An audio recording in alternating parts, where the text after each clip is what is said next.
The New York Times recently released an article with all the names and photos of the children that were killed in the recent war with Gaza. The real question is, however, does the New York Times actually care about these very same children that they're publishing? We're going to also take you behind the scenes of the war with Gaza, including what country is actually behind all of this. This and a whole lot more right here on the Joshua and Caleb Report. In a world plagued with anti-Israel propaganda, Paul Yavel presents the Joshua and Caleb Report, a positive voice of truth straight from Israel's heartland. In a world of negativity and fake news, every Christian should be connected to the life and positivity that Israel brings to the world. Guys, thanks for joining us today. Go ahead and subscribe. Go ahead and hit the notification bell so you can get these reports weekly.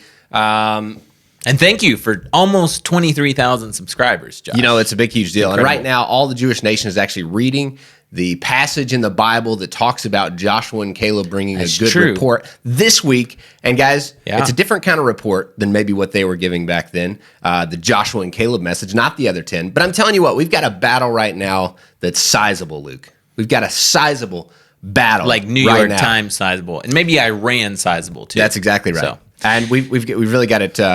Our battle lines have come to us now, and we're ready, Luke. We've got a lot of information here. This show, my goodness, if I was ever infuriated, I'm infuriated. You thought you were last week. No, but I'm even more so now, Luke. It continues. It continues. Go ahead. We have a few more details, guys. You got to hear about the behind the scenes of the Gaza war that Gaza started with Israel. Just new details coming out, and stuff's going to be coming out for months, but you guys have to hear this. So make sure you subscribe, make sure you hit the bell, and make sure you comment. We love engaging with you guys in the comments. By the way, thank you to Erwin Gralich, who just became our latest Patreon member at the $50 a month level. Thank you so much. And if you want to help us produce more content straight from Israel's biblical heartland, you can go to patreon.com/Joshua and Caleb, and you can be a direct supporter of the content that's coming out of Israel here.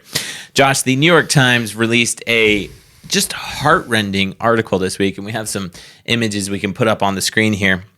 I'm going to read a couple of quotes from the beginning of the article. Well, they started out, the print version is just a collage of all the names and photos of the children that were killed in the war, right? 67 that were killed in Gaza, according to the Gaza Health Ministry, run by Hamas, and 2 children that were killed in Israel. But the online version is basically a slideshow. All the names and photos, what some of these children's backgrounds are, what their aspirations and dreams were. And it's just horrible. It's just heartrending, that innocent children were caught up in this conflict. But the beginning of it, and we'll show a couple screenshots here of the article, has faces and names. And then I want to read a couple quotes, okay? Beginning of this article from the New York Times. Just minutes after the war between Israel and Hamas broke out, a 5-year-old boy named Bara al-Garabli was killed in Jabalia, Gaza Strip. It was devastating, said a cousin. The pain for our family is indescribable. When asked to describe how many felt, many parents answered with a simple, "It's God's will."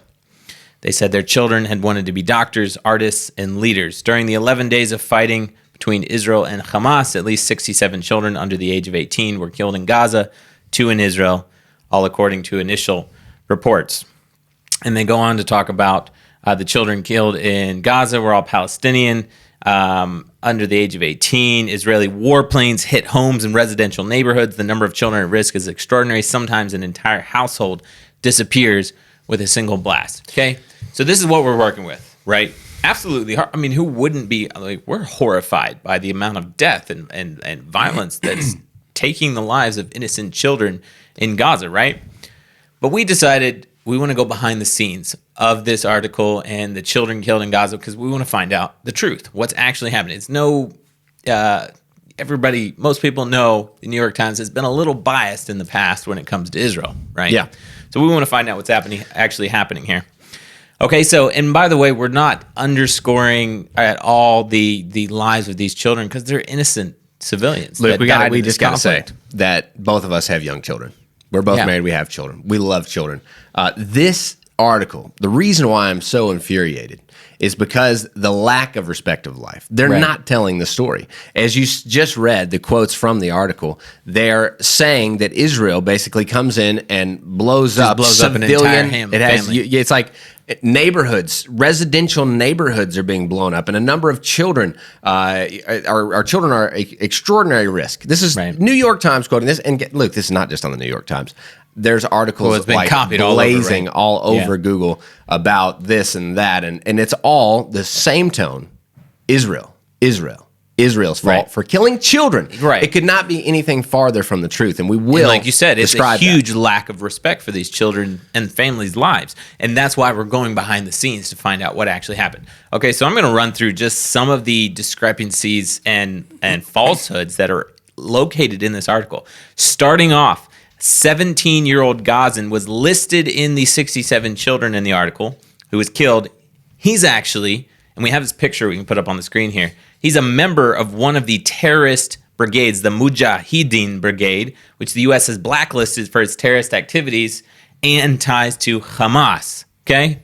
So right off the bat, we have a terrorist, an actual terrorist. You can see his picture. Does that look like an innocent child to you? He's wearing terrorist uniform, right? With a machine gun. Yes. Ready to kill people. So right off the bat, okay, next one. The opening line of the article, just minutes after the war between Israel and Hamas broke out, a 5-year-old boy was killed in Gaza. Only 20 paragraphs later in the article do we find out that his death may have been caused by a Hamas rocket that fell short.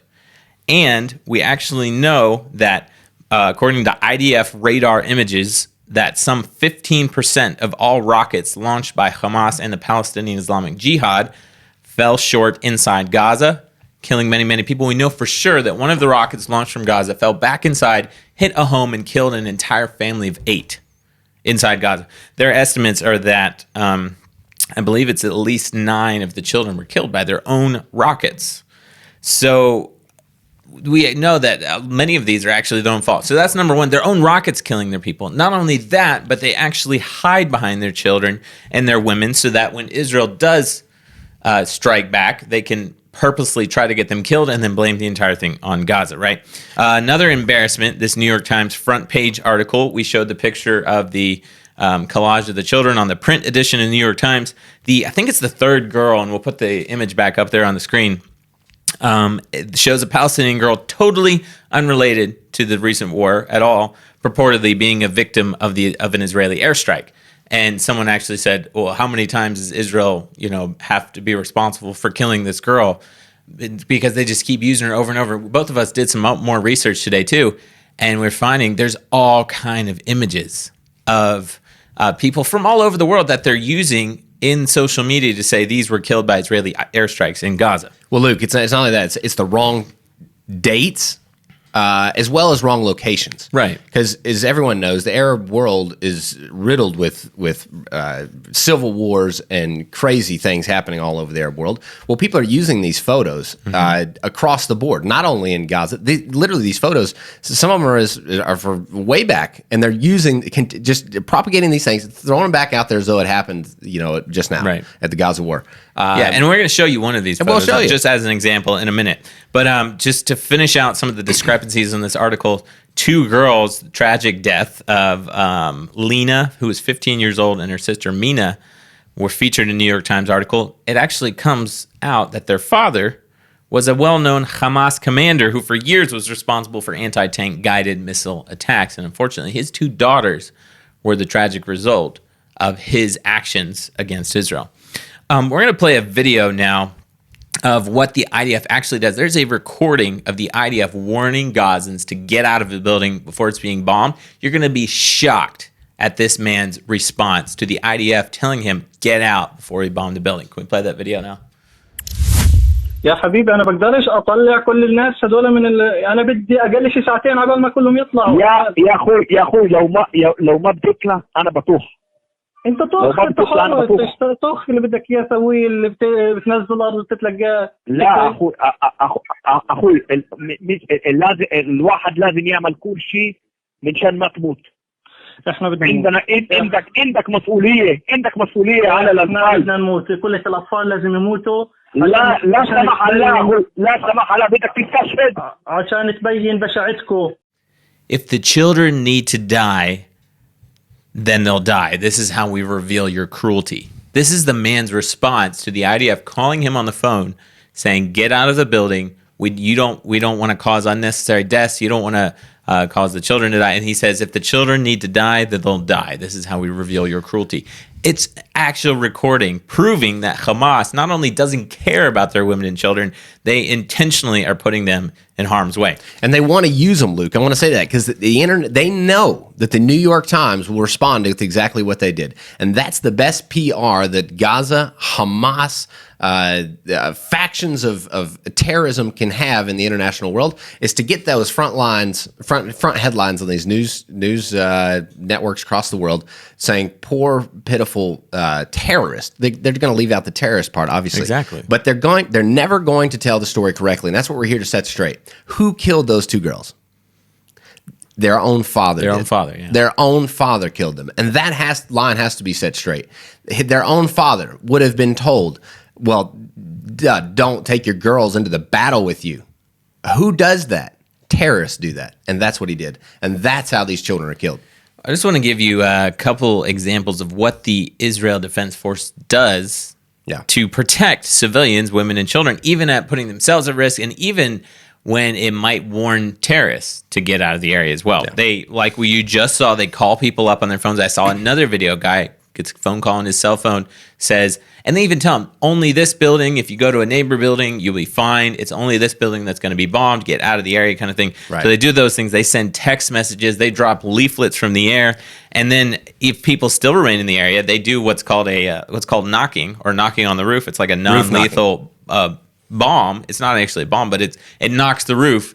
It's like your last warning. Shakes the building. Get out of the building because we're about to bomb, right? So like you were saying, Josh, we want to be so clear. Why were these children that the New York Times is blaming Israel for their deaths, why were they actually killed? None of these children, not one of them, Israeli, Palestinian, would have been killed if Hamas had not started firing rockets at Israel. None of them would have been killed if Hamas are not deliberately hiding behind their children, storing rockets in hospitals and United Nations schools and medical facilities. None of them would have been killed if they hadn't, many of the rockets hadn't killed their own children, fired at Israel and fallen inside Gaza, killed their own children. Israel deliberately avoids killing civilians as much as possible, going above and beyond international law, the rules of war, as much as possible. And what does Hamas and the terrorists in Gaza do, the Palestinian Islamic Jihad? They intentionally kill their children and women so that the world can blame it on Israel, and it's absolutely horrific. We'll be right back with the show, but first I have to tell you about the Christians Meet Israel 30-day devotional. Whether or not you're an avid Israel lover or just beginning to love Israel, this easy-to-read book is for you. It includes many of the promises where God talks about Israel in the Old and New Testaments. Each day has a short explanation, space for taking notes, and a thought-provoking question at the end. Written by Zach Waller, this devotional is something that is very much needed for the body of believers worldwide right now. You can get your copy by clicking the link in the description below or just order it on Amazon. It's the perfect devotional to go through by yourself or with your whole family, and we promise it'll cause you to look at Israel in an entirely new light. You'll see God's land and people through His eyes and the lenses of Scripture. Purchase Christians Meet Israel by Zach Waller on Amazon or click the link in the description below. Use promo code Joshua and Caleb for a special listener-only discount. Luke, I want to touch on one topic here because many people are listening and they're thinking, well, if Israel wouldn't be so aggressive on the border, this is like the big news out there. All the leftists are saying they're only shooting rockets because they're in a cage. That is ridiculous. Right. That is a far-fetched lie. These people, there is no evidence whatsoever that they should be shooting rockets or that there should even be any connection to Israel. Israel does not deal with the governing issues of Gaza. They are on their own deal, and they're the ones that wrote in their charters that they will destroy Israel. It doesn't matter where they are in the world. Their ideology is destroy the nation of Israel, the Jewish people. It doesn't matter if the Jewish person is in New York City, if the Jewish person is in Europe somewhere. They want to kill every Jewish person on the planet, and it has nothing to do with the Gaza border idiotic, fake news situation that they're trying to say that this is the real issue. No, that has nothing to 100%. do with why they're trying to kill and annihilate Jews. It doesn't have anything to do with the Jewish presence on the Gaza border. Reason? Well, Egypt is doing exactly the same thing on the other border. Yeah. You never hear about Egypt on the other border. No, yeah, Israel you can't get from Gaza into Egypt. Israel collapses tunnels. Egypt collapses tunnels. Right. Israel fights against these ISIS-like terrorist groups. Egypt does the same. Now, we'll talk about that in a little bit. But first, we need to finish our topic on the children. Let's throw this picture up real quick. I think I might have gotten the picture in the very end of the slide there of Gaza leader, or the Hamas leader, Yahya Sinwar. He finally comes out of hiding. Nobody could find him. The IDF was trying to target top commanders of Hamas. They took out several of them. They could never get the two top guys, and one of them is Sinwar. Finally comes out of hiding. And something interesting about this guy, every time he comes into public, he's got a child with him. I mean, why do you think that would be? Case in point. This is exactly what we just have outlined. Most people would have bodyguards, right, at that level. Look at American history. This guy carries around a child. In American history, where's the top generals? They're on the front line, and they're fighting for what they believe in, not with children surrounding them, with the army, and they're standing in the very front. Right. These so-called warriors are wusses. They're sitting in the back in tunnels, surrounding themselves with children so as to not get shot. Because this guy knows, Yahya Sinwar knows that when he's in public in front of the cameras where the IDF can see him and potentially assassinate him, he knows if he has a child in his arms, we'll see that. Look at this picture on the screen. If he has a child in his arms, the IDF is not going to come anywhere near him. It's his protection. So he would rather sacrifice a child. And not only that, but there's a video. This is a screenshot of a video where he's lifting this child up. He's in Hamas gear, giving him a assault rifle, holding him up. It's the photo op. They're trying to train the next generation to be the jihadists and the martyrs. Which also, you're giving your child a machine gun. There's something wrong with that. Why? Yeah. How can the world not look at this picture? There's something wrong with this. They're so filled with hate against Israel that the blindness is incredibly thick.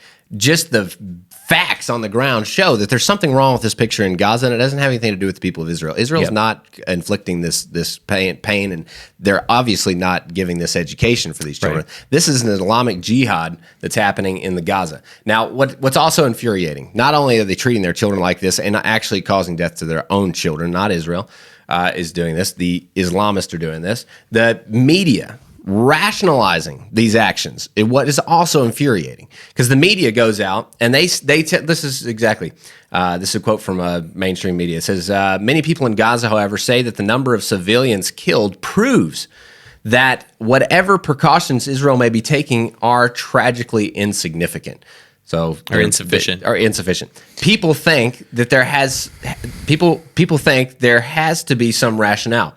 This director of the Palestinian Center for Human Rights in Gaza being interviewed, he says the bottom line is they want to inflict pain and suffering. We just went through the steps that the IDF takes. I've never heard of another military in the world, including the United States, taking those same steps in wartime. Well, not only that, Luke, but that they're saying that because Israel is going in and actually defending itself, that they shouldn't be doing this. They're actually that all these precautions Israel's taken is insufficient. What? Okay, and then it goes on. You don't even know what's happening. Yeah, they don't. Or you do know, and you're purposely they go on to explain exactly my point here. They say the low toll on the Israeli side also reflects an imbalance in defensive capabilities. What are you even talking about? Because Israel has an Iron Dome and they're able to shoot down 90% of the rockets. Then they go. So Gaza doesn't have an Iron Dome either? Yeah, right. So then they go in to describe what's going on. Hamas and other militant groups fired more than 4,000 rockets at Israeli towns and cities. Also, indiscriminately. Okay, so they got one line there. But listen, they say but after that. They say but. It's kind of like the United States saying, there. Israel has the right to defend themselves. But right, like what are you saying? But what? And then they say, but most were intercepted by Israeli Iron Dome. Oh, it's not air fair. defense system. It's not fair. Maybe if Israel had only intercepted 50% of the rockets, it would have been more fair. And then they're saying, but they don't have the Iron Dome system. They're like, what are you talking about? Actually, they do. I'm pretty sure we mentioned this in a previous show. They do have an Iron Dome system. It's called "Don't Shoot Rockets at Israel." That's exactly right, and they would not get one rocket on their head at all. So this is really ridiculous. And then they're saying Israel officials said stopped about this is saying 90% of the rockets. So they're saying this is just not fair at all. And many Israelis have safe rooms in their homes. Gazans don't. Again, just don't shoot the rockets at Israel. Yeah, that's your safe room. I literally saw an interview where the people are saying Israel has very, extreme power in the region and is a global leader in military power. Right. It's like, thank God, because their neighbors are absolute crazy shooting rockets at Israel. If you don't have safe rooms and you don't have this kind of technology, and you're gonna keep fighting mass civilian casualties, you're going to have it. And any other situation would be much worse. Right. Luke, that's just a little bit of the situation. We already talked about it a little bit, but we have to talk about it more. The pictures of children continue to go out. Yeah. 2014, they're bringing up pictures from numerous times again. We talked about the Russian girl, the 5-year-old. Yeah, we do have a picture of her. It was put up for this recent conflict, saying she was killed in an Israeli airstrike in Gaza. I don't know how many times the same picture's been used. Turns out this is a 5-year-old girl who's alive and well in Russia. You can actually find her on social media today. Has nothing to do with Israel, Palestinians, Gaza, any of the conflict. It's just a random photo that a Russian girl that happens to look a lot like a Palestinian, and they're using her as propaganda that Israel killed her in a recent airstrike, and probably used that same photo multiple times. And you find that with a lot of different photos on social media. They reuse the same photos and even stage some. It's called Pollywood. It's kind of like the riot we showed in last week's show. They stage photos to make Israel look bad. Josh, I think we need to put the bottom line on this is that all deaths are horrific. That's right. Excuse me, especially civilian deaths and especially innocent children. And the deaths of the Israeli children and the deaths of the Gazan children is absolutely horrific, except for maybe the 17-year-old who's actually a terrorist holding an AK-47, right? But the point is, and the bottom line is, they are victims of Hamas. They're victims of Sinwar, who's holding a child in his arms with an assault rifle. Victims of the two daughters of their father, who is a anti-tank commander shooting rockets at Israel. They are victims of terrorist organizations, Palestinian Islamic Jihad, but Hamas knows, as you saw in the video, that they can blame it 100% on Israel. So yes, you need to be horrified at the tragic deaths of these innocent children that the New York Times talks about, but put the blame where it belongs, and it's 100% at Hamas, okay? Bottom line, if you want to help the innocent Palestinian and Gazan people, help Israel. Be pro-Israel. They're the only ones who want to care about these people. We've actually been, volunteers of ours and staff members have been in camps on the Syrian border, helping Syrian refugees, and not too long ago, a couple of years ago, helping an organization that has a medical facility, humanitarian medical facility inside Gaza, helping Gazans that Israel helped them and gave their full approval to set up inside the Gaza Strip. We've been there, seen it, done it, actually helping the people. So like I said, bottom line is you need to support Israel if you actually want to help the people on the ground in Gaza, in Judea and Samaria, Palestinians and Israelis. So Luke, that brings us to the point. Who are we actually fighting? Who is Israel actually fighting? Are they fighting Gaza? Or is Hamas. Are they fighting Hamas in Gaza? Or is it a much bigger picture? Is it a much bigger picture? And the simple truth is it's a much bigger picture. It's called a proxy war. Mm-hmm. Where did they get their rockets? Well, they got them exactly straight from Iran. Mm-hmm. Sponsored Iranian terrorism, proxy war. That is, Iran is just the big fatherhead over here, giving all the supplies they need. And they're literally those rockets being shot at Israel. It's another extension of an arm of Iran. That's crazy. Everybody's thinking about Iran. What's going on in Iran? Nuclear threat, nuclear threat. Well, right. Iran literally is the one shooting rockets at Israel, and nobody seems to actually know that. And they're not only supplying Gaza, they're supplying Lebanon and Syria, right, with Hezbollah and their proxy armies building up along the borders. I'm just going to give a little bit of the support. The Iran supports this. They also support Hamas with financial aid, weapons, and training. Yeah. The Al-Khamenei, the supreme leader, says the Palestinian people must continue to bless jihad, standing against the enemies of Islam. The Hamas, Islamic Jihad, and Fatah forces must continue the struggle. Which Hamas is Gaza. Fatah, by the way, is Palestinian Authority in the West Bank. Yep. He says that these must unite. So these are the three factions, right? They say they must unite. And indeed, the only solution is the elimination of the root of the crisis, which is the Zionist regime imposed on the region. So Iran is backing the terror groups that are inside Israel and outside. And I want to make a point. Attack. He's not backing them to create a Palestinian state alongside Israel. Iran is backing Fatah and Hamas and Palestinian Islamic Jihad to eliminate Zionism from this entire region. From the river to the sea, Palestine will be free.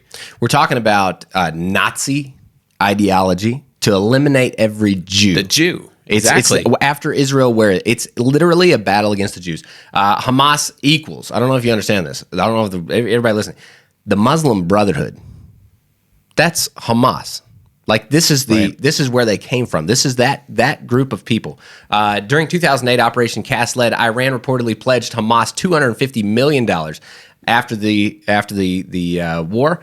This is in 2008 to increase aid, including advanced rockets. So we've seen it all along. They've slowly been building up arsenals to fight Israel from Gaza. This is what's happening. In 2019, Iran reportedly offered an increased monthly transfer to Hamas of $30 million. So they constantly see this thing. And the reason is they wanted to know where Israel stockpiled its missiles. Yeah. They wanted to get somebody close to Israel to start spying in to figure out what about Israel. Well, obviously, they're not going to get that information. Probably not. If they did, that would be horrible. 2020, the Iranian brigade commander, he says he boasted that Tehran had provided weapons and technology to Palestinian militant groups, particularly rockets. So it's just there.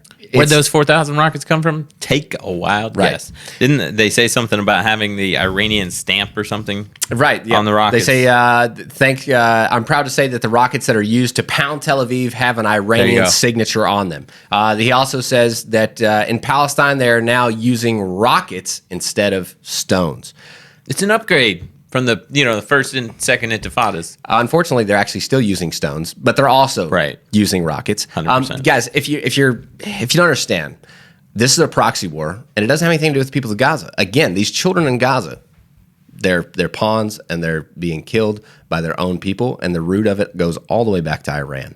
It's an Iranian war that has no thread of a care about a child. They just do not care about a few children dying on the way. If the children have to die, you saw it in the video before. If the children have to die, the children have to die. I have one goal in mind, that's to wipe the Jews off the map. Mm-hmm. And this is where Gaza had aligned itself with that ideology, and that's why we see what we see. This is what's going on. We have the spokesman of the Al-Quds Brigade. We're going to play this video real quick. Can we play that second video that we have in the slide here? نثمن عاليا دور الجمهورية الإسلامية في إيران وكل قوى محور المقاومة التي أمدت مقاومتنا بالسلاح والخبرات وكانت سندا وظهيرا حقيقيا في تعزيز قدرات المقاومة المادية والفنية ونقول لهم أنتم شركاؤنا في النصر وسندخل الأقصى معا فاتحين بإذن الله. ختاما نوجه التحية لأحرار العالم وجموع الشعوب العربية والإسلامية التي خرجت في الميادين نصرة للقدس والأقصى والمقاومة في غزة في صفعة واضحة لدول التطبيع. So guys, you see it firsthand here. If you don't believe what I'm saying, just listen to their own media. This is where they really wreck themselves when they actually start talking in Arabic and it gets translated to English. Okay, you just saw it for yourself with a proxy war on a full scale, Iran attacking Israel through Gaza. That's just the truth. We have Turkey is throwing support in there. Turkey's involved. Egypt is involved in backing both of these terrorist organizations. In Gaza actually came from Egypt to start with. There's a whole line of things. The United States has stated that this is a terror organization, but now They're wanting to give $360 million in support of the Palestinians to rebuild Gaza. Idiotic at its finest. Josh, can I end on a real positive note here? Go ahead, it might try. not sound like Go right? ahead. We started the show saying this week's Torah portion is about the 2 spies, Joshua and Caleb, along with the 10 spies that came back with a report from the land. Okay? 10 out of 12 gave an awful, negative, horrible, biased report about the land of Israel. But 2 spies stood up and said, no, this land is a good land. So you can join us if you're watching this show. If you're a part of the Joshua and Caleb audience, you can join us as the 2 spies that are giving a good report about the land of Israel. In the meantime, be strong, be courageous, and be the voice of Joshua and Caleb in your generation. I believe in the God of Abraham, Isaac, and Jacob.